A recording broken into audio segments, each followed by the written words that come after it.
Welcome to the Snazzy Sage Podcast. I'm Dr. Kerry, your host and coach. Each week, I chat with remarkable guests who are thriving in their next chapter with confidence, purpose, and style. Because the next chapter isn't about age, it's all about attitude. Let's dive in. Today's guest is my good friend, Kathy McSteen, a comedian, producer, and playwright whose journey is nothing short of inspiring. From a career helping others navigate disability benefits to surviving personal loss, cancer, and divorce, Kathy found healing and a whole new purpose through comedy. She's since produced shows, written plays, and traveled the world solo, all while using laughter to lift others up and leave a legacy. Kathy, I'm so happy you're here. Welcome to Snazzy Sage. Oh, thank you so much, Kerry. It's a pleasure. Kathy, can you tell us a little bit about yourself? Oh, my gosh. Well, first of all, Kerry, I didn't think at any time in my life that, number one, I would be entertaining the public in any way, except maybe singing because I'm really bad at it, so you have to laugh. I was very serious about my education and a career, but I kind of feel like my earlier life foreshadowed what I'm doing now. And it's kind of a full circle thing. I was blessed to be born in New Orleans and spend my first 2 decades there. But it wasn't until I went away to college in Kentucky, where my mom's family's from, that I realized how unique New Orleans is.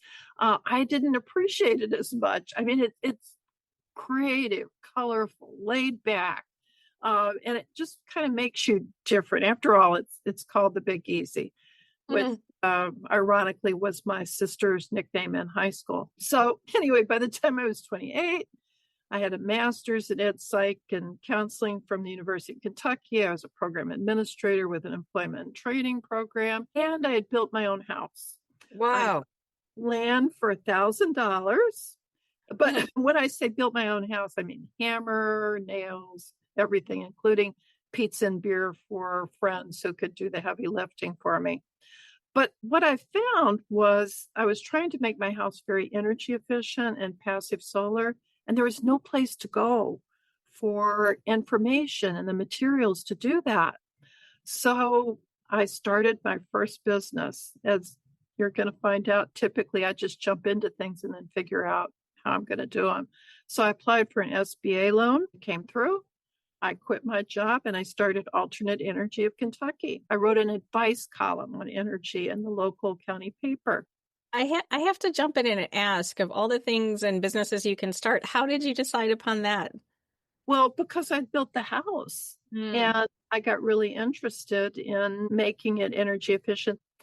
But it so happened that one of the salesmen calling on me was a very good salesperson. I ended up buying him and moving to Michigan, where we were living together for 24 years. So I became a city girl. And then I fell back on my degree and experience. Our son was born. I worked as a vocational rehabilitation counselor and then transitioned to working over 30 years as a Social Security disability claimant representative, helping people who could not get back to work with their benefits. In 2004, I sold my practice because my husband was having some health issues. He thought he could be a lot healthier if we moved to Florida, where it was warmer and he could be more active. So I said, okay, sold my practice with the intent to move down here and start again. I was only 56 at the time. So long story short, 6 months later, he passes away. But I started my practice a couple of years later. I remarried, and then I just worked my Batinsky off. And then when I was close to 65, I came down with some sort of viral pneumonia. It just went after my heart and lungs and just about took me out. And what I realized was that I had not learned from my clients on disability. I had seen so often. And they got through a period of overwork, stress, trauma in their lives, that their immune systems were affected, and then something happened. It could be an immune system disorder, arthritis, who knows what else. And so I saw the writing on the wall and decided to do something about it. So I started transitioning to retirement. Now, what was I going to do? The next week, I get an email from Venice Theater. We're doing a stand-up comedy class. stand up. So I looked at it, I thought, I'm not signing up for this until the day before the class closes, because if it's meant to be, there'll still be a space for me. Well, there was lots of spaces left. Kerry, it was a wonderful class. We had a classically trained actor and comedian, Ashley Strand, who did a fantastic job. Where did you take your first comedy class? At Venice Theater. It's a community theater in Venice, Florida, second largest community theater in the United States. And I'll tell you what, Kerry, the first time I got on stage, and maybe you experienced this too, because that's how we met, is through comedy. The first laugh, it was like I was standing next to fireworks that went off. Boom, you could feel it right in your chest. And then I felt dizzy and my heart raced and I felt warm all over. And I thought, oh my gosh, I've been married 34 years to two different men and I've never felt that before.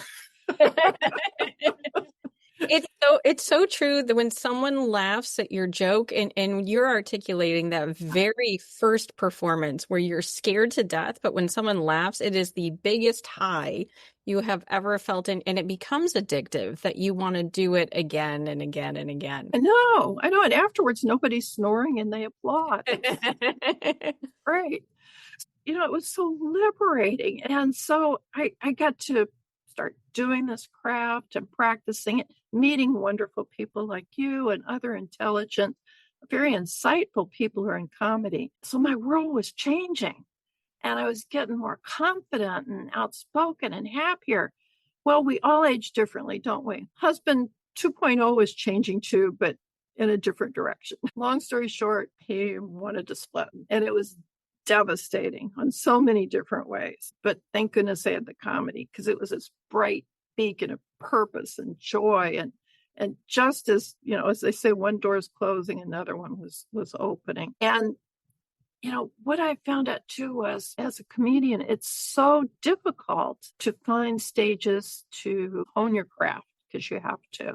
And I found it was extremely difficult for women. Comedy has been and still is a male-dominated profession. It's just the way it is. And especially if you're an older woman, I ran into this opportunity to put on a show at the Venice Performing Arts Center. We had a great show, enjoyed it a lot, did a lot of publicity to it, and started taking the concept to local theaters and performance halls. Done maybe 13 sold-out shows at Lemon Bay Playhouse. I'm now on the board there. I helped Venice Theater put together their Venice Labs series. I've done shows for corporations and private parties and that sort of thing. And then all of a sudden, a couple of bumps came in the road. First of all, I found out I had cancer. Later on, I had other surgeries, radiation, and then I had a hip issue, surgery for that last year. I couldn't walk without a cane at one point. But you know what? When I had to get up on that stage, I didn't need the cane and I didn't feel pain. That's how strongly, comedy kind of boosts you up. How did you get into producing shows? I just started doing them. I put together the same way you would with a business. I put together a show proposal packet, walked into a theater. I put it together. I showed, I had this show and we sold out. And here's an example of the poster. Here's an example of the public relations article that I did to help sell tickets, because I got that published. I do social media and I'm good to work with. And they just went, okay. And then I started doing it. Can you please share with us some topics that you love to talk about in your comedy routine? I like to talk a lot about my life, because I find out that, number one, that doesn't put anybody down but me.